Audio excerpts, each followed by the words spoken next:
Bom dia, estamos começando o programa Argumentando, que hoje conversa com o senador Randolfo Rodrigues. Vamos falar aqui sobre vários assuntos. Comigo na entrevista, Josiel Alcolumbre. E eu quero contar com você, afinal de contas, essa conversa é de interesse de todos. A gente volta já.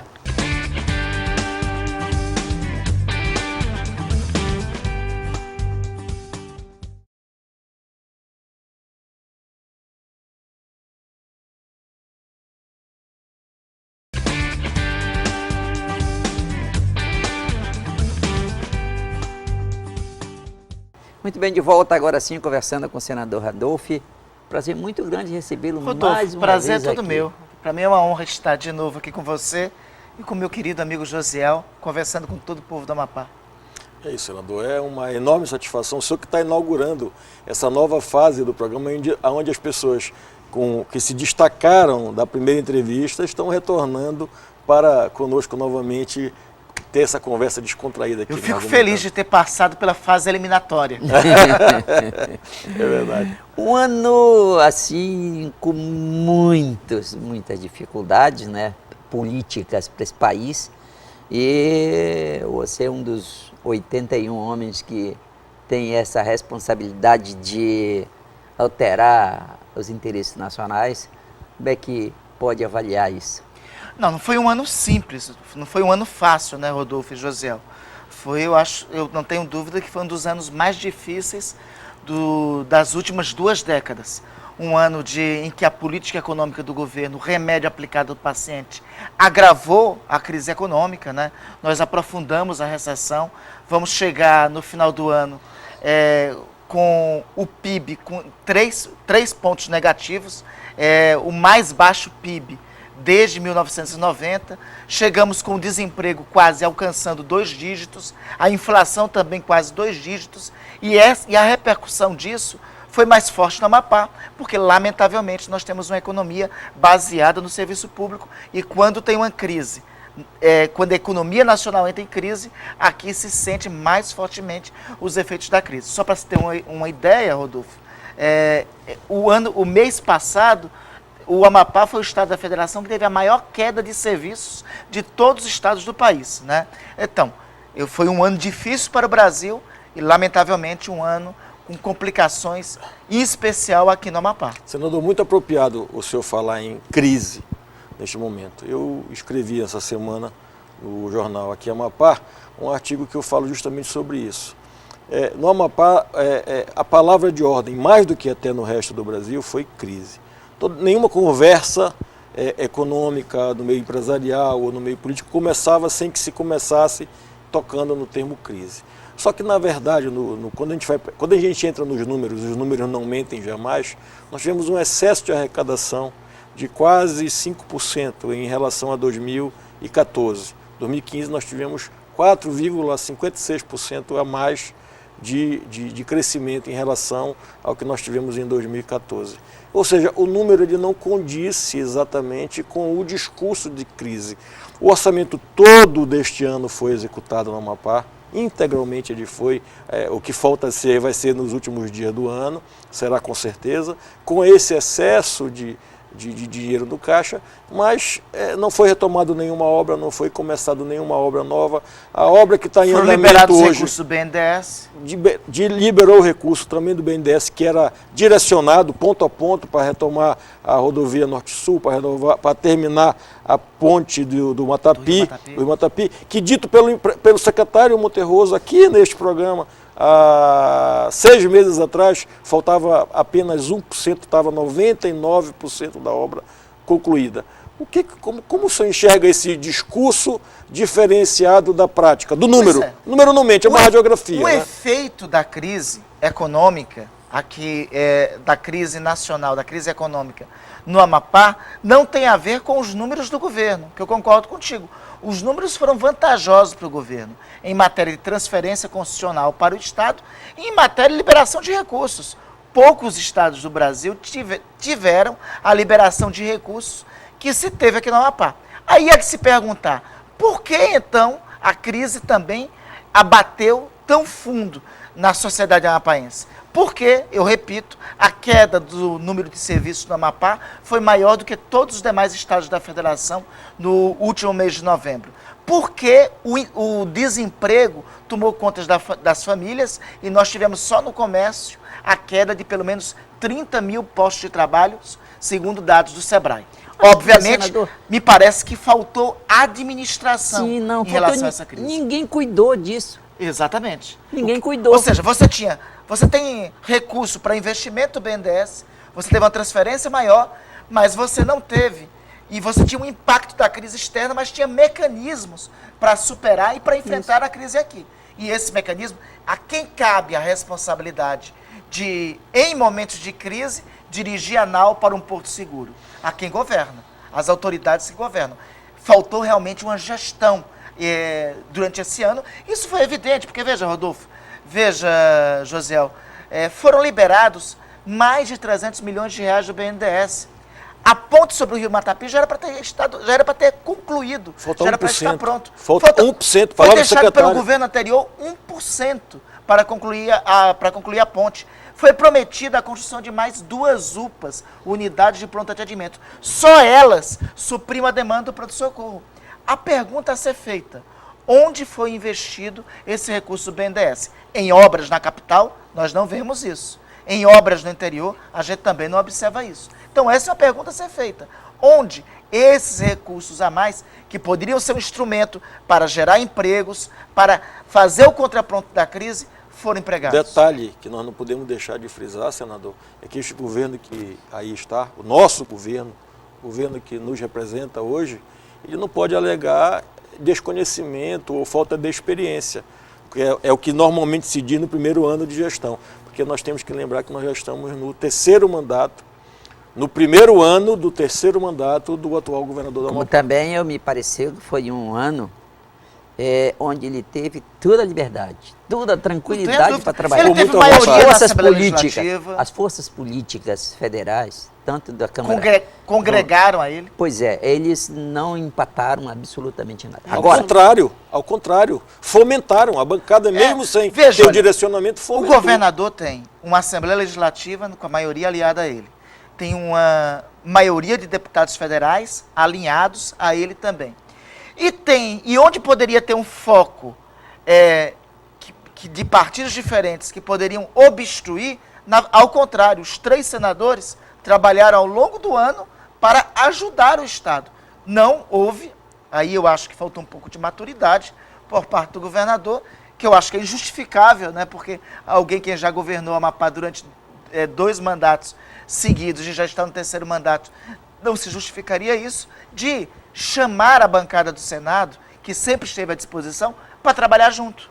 Agora, você é uma pessoa que sempre foi muito bem avaliada nacionalmente, não é? Desde quando entrou. Tem lá o Congresso em Foco, que sempre avalia os senadores passo a passo, e sempre você teve muito bem avaliado. E, naturalmente, quem é bem avaliado tem condições de avaliar. Perfeito. Não é? E o que pode ter acontecido no Amapá? Porque também, digamos, o senador ele tem essa responsabilidade também de dizer para o país o que aconteceu no Amapá, porque eu acho que vocês são muito questionados lá. Sim. O que é que está acontecendo no Amapá?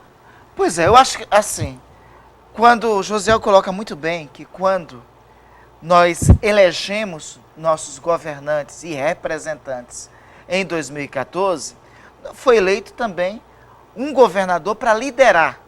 A tarefa do governador é ser um magistrado da estrutura política, é para liderar as demais lideranças políticas. Eu acho que essa liderança faltou ser exercida. Muitas vezes eu senti, e esse sentimento é comungado também pelo Davi e pelo senador Capiberibe, que o governador deixou se levar pelas forças que estão no entorno dele, pelas forças que não querem construção de diálogos comuns no Amapá, e o meu sentimento é que ele deixou de trabalhar junto com a bancada. E veja, nós sempre estivemos à disposição, reitero isso. Eu vou dar um exemplo, Rodolfo e Josiel. Há 2 semanas atrás, o governador esteve lá, procurou o ministro do Planejamento, foi recebido pelo secretário executivo, foi tratar sobre a questão da transposição de servidores. Esse tema é um tema que nós, da bancada do Senado, estamos cuidando. Nós já conseguimos a transposição de mais de 400 servidores só da Prefeitura de Macapá, o que vai representar no ano que vem uma poupança de quase, com o conjunto dos servidores, são 600, vai representar uma poupança de quase 50 milhões de reais para o município de Macapá. Se fosse um videogame, ele já entraria no nível master do videogame. Então, custava esse tema, ele poderia ter chamado os 3 senadores, que ele teria mais força política para tratar.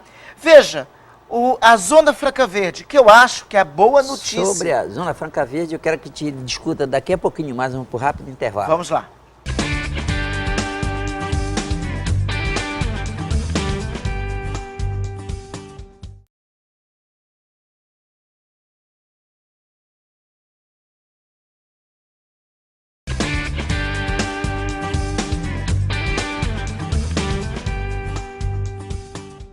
Muito bem, estamos de volta aqui conversando com o senador Randolfo Rodrigues, Josiel e eu, e nós terminamos o bloco anterior iniciando uma conversa sobre a Zona Franca Verde.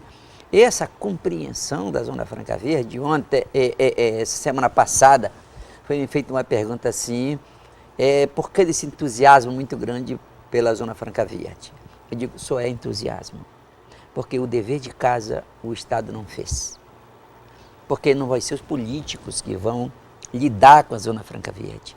A Zona Franca Verde é empresário. E nós temos um setor industrial aqui esfacelado. Perfeitamente. Nós temos, então, que atrair o setor industrial de outros estados, o capital externo ao Amapá. E nessa atração, nós temos que ter uma equipe aqui para que a gente não ser iludido pelo capital externo.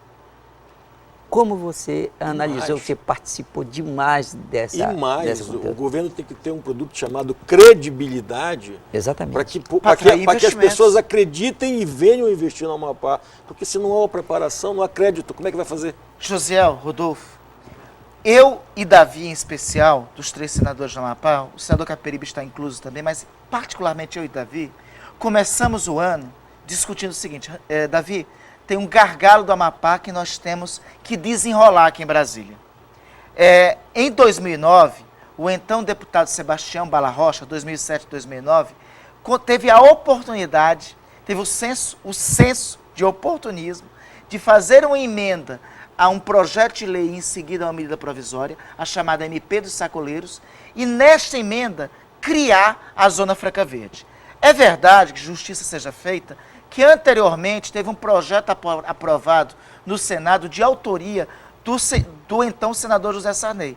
Mas, quero esclarecer, esse projeto foi aprovado somente no Senado. E esse projeto criava uma super Zona Franca Verde, porque dizia que a Zona Franca Verde seria todas as áreas de livre comércio da Amazônia Ocidental, mais Macapá e Santana. Qual é o problema? Qual é a vantagem ou desvantagem disso? É que aí não ia ter nenhuma vantagem para o Amapá, porque toda a Amazônia Ocidental ia ser também Zona Franca. Então as empresas, os atrativos que teriam aqui, poderiam ter lá. Ainda bem que esse projeto não avançou. Esse foi rejeitado na Câmara, Foi rejeitado na Câmara. Esse de 2007 aprovou no Senado aí, 2007, e rejeitou na Câmara, não é isso? Exatamente. Primeiro o senador José Sarney parou na Câmara. O Bala Rocha teve a perspicácia e a oportunidade em 2007 fazer uma emenda a uma medida provisória criando a Zona Franca Verde de Macapá e Santana, na mesma área da área de livre comércio de Macapá e Santana. Pois bem, foi sancionado pelo presidente Lula em 2009. 2009 até 2015 não foi regulamentado. Por quê? Porque primeiramente tinha ministros do sul-sudeste do país, no Ministério do Desenvolvimento, Indústria e Comércio, e que Zona Franca é um palavrão lá no sul-sudeste do país. Você, Rodolfo, sabe muito bem disso, você também, José. Esse início de ano, nós aproveitamos uma oportunidade. Assumiu o Ministério da Indústria, Comércio e Desenvolvimento o ministro Armando Monteiro, amigo meu e de Davi. E além de amigo nosso, pernambucano, ou seja, nordestino. Nós procuramos o ministro Armando Monteiro e disse, olha, ministro, passe para a história do Amapá, edite esse decreto de regulamentação. Nós tivemos o primeiro encontro com o ministro em agosto.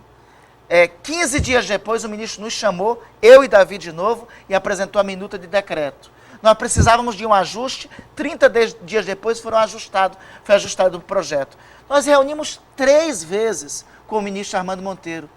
Agora, nós fizemos isso, mas eu acho, e aí me permita abrir um parênteses, que o governador tinha que nos liderar nisso. Perfeito. Deveria ter sido eu e o Davi que teríamos que procurar o ministro por isso. O governador tinha que nos liderar. O governador só recebeu a notícia da presidente da República na semana passada, na segunda-feira. Ora, para ter chegado, para o decreto chegar na mesa da presidente da República, teve um longo caminho.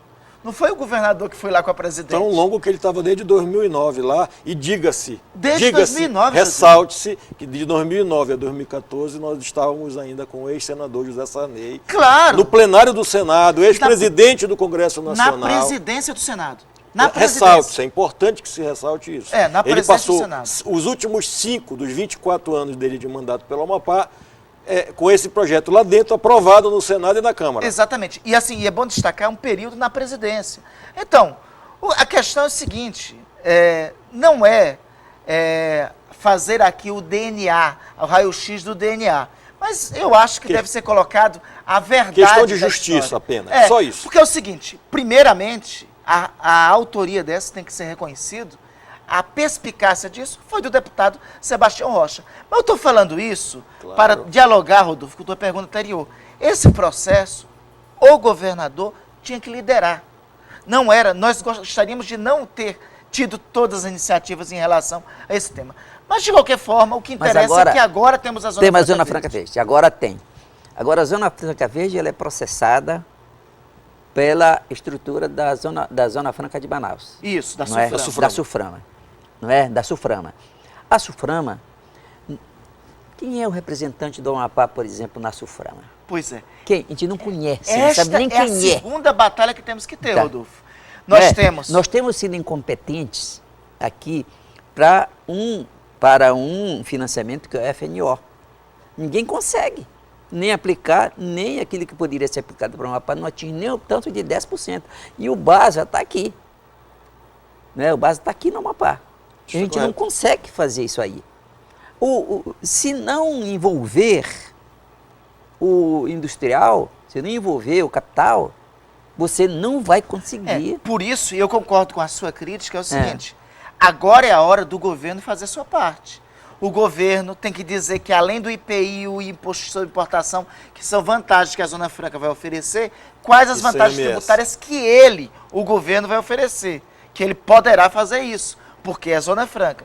Segundo lugar, o governo tem que estruturar um distrito industrial. Não pode ser o nosso distrito industrial como ele está. Porque, por exemplo, para uma empresa de cosméticos que extrai suas essências de perfumes do sul do Amapá, ele vai precisar de estrutura, vai precisar de um porto lá no Rio Matapi, infraestruturado. Ou seja, o governo não basta falar da Zona Franca Verde. Não. Ele tem que agora arregaçar as mangas e criar a infraestrutura necessária para as indústrias que quiserem se instalar aqui. Senão, agora, continua tudo como antes. Eu tive agora mesmo conversando com algumas pessoas sobre esta situação. E eu não sei se todos sabem, mas o telespectador precisa saber que o Distrito Industrial da Amapá não tem sequer água. Exatamente. Não tem água tratada até agora. Então, esse é um problema que vai precisar ser resolvido. Então, nós temos problemas de lotes no Distrito Industrial. Né? Uma empresa nova que quer se instalar vai ter problema de ter lote cedido para ele, para se instalar. Ou seja, o governo tem que agora fazer a sua parte. Não basta espalhar que a Zona Franca Verde foi regulamentada. Que isso todos sabem. Eu e o Davi, em especial, estamos trabalhando nisso desde janeiro. Isso não é mais novidade. O governo tem que agora arregaçar as mangas e trabalhar. E o senhor, pelo que eu soube, antes de 2014, né? antes desse ano. Sim. O senhor trabalha desde 2013, não é isso, senador? Sim, antes mesmo, nós da bancada tínhamos insistido com o Ministério do Desenvolvimento sobre isso. Agora, óbvio, avançou quando tivemos o nosso querido Armando Monteiro, que deve vir aqui a convite nosso da bancada do Senado, em março, à frente do Ministério do Desenvolvimento. Pois é, eu quero mais um intervalo, porque na volta eu quero também dizer que esse foi o passado, isso foi o que nós fizemos, eu quero ver para o futuro, o que é que nós vamos ter.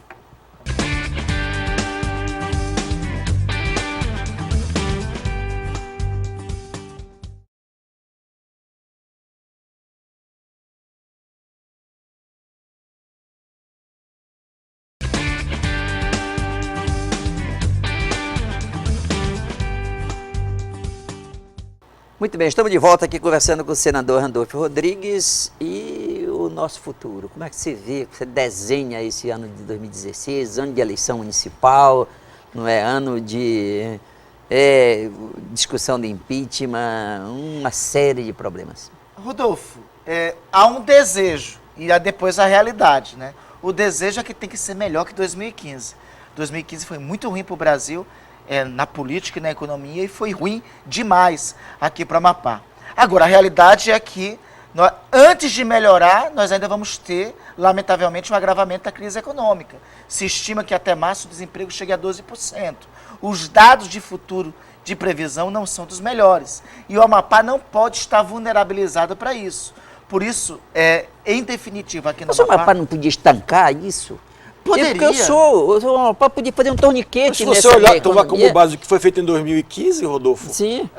Qual a percepção que nós temos? Nós temos que prever o futuro com o olho no que foi feito no passado. Quer dizer, a desvantagem que nós temos aqui de estar no norte, de ter um estado pequeno, mas nós temos a grande vantagem de zerar tudinho agora em dezembro e começar tudinho do zero. Não querendo insistir, mas tocando de novo no assunto da Zona Franca. Nossa localização geográfica pode ser um potencial. Ou seja, nós temos... A minha impressão é que o Estado tem um conjunto de potencialidades, tem um horizonte maravilhoso, Josiel, mas não está se preparando para esse horizonte. Veja, o que é que o Estado tinha que fazer hoje?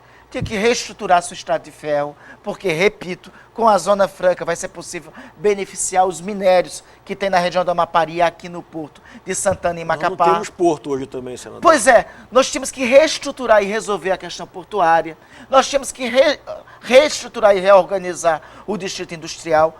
Nós temos uma oportunidade gigantesca para mudar a matriz de desenvolvimento. Mas nós temos que agir para fazer isso, porque Exatamente. Ninguém age, porque essa estrutura não vem para a gente. Nós temos uma oportunidade de modificar. Líder. Ele falou agora há pouco, o senador falou, falta líder. É isso. O que eu quero dizer com isso, Rodolfo, que por mais que essa bancada coesa, se esmere para trazer recursos para o Amapá, sem liderança o dinheiro vai vir e vai escoar pelo rabo sem produzir o resultado que a gente precisa. De uma liderança. Uma liderança, o governador reuniria com a bancada da Câmara, com a bancada do Senado e apresentaria. Gente, olha, nós temos isso na Amapá hoje. Nós precisamos disso na Amapá amanhã. Veja, o governador ficou sabendo, deixa eu insistir nesse assunto, vou ser chato. O governador ficou sabendo da Zona Franca dele, verde, pela presidente da República na segunda passada.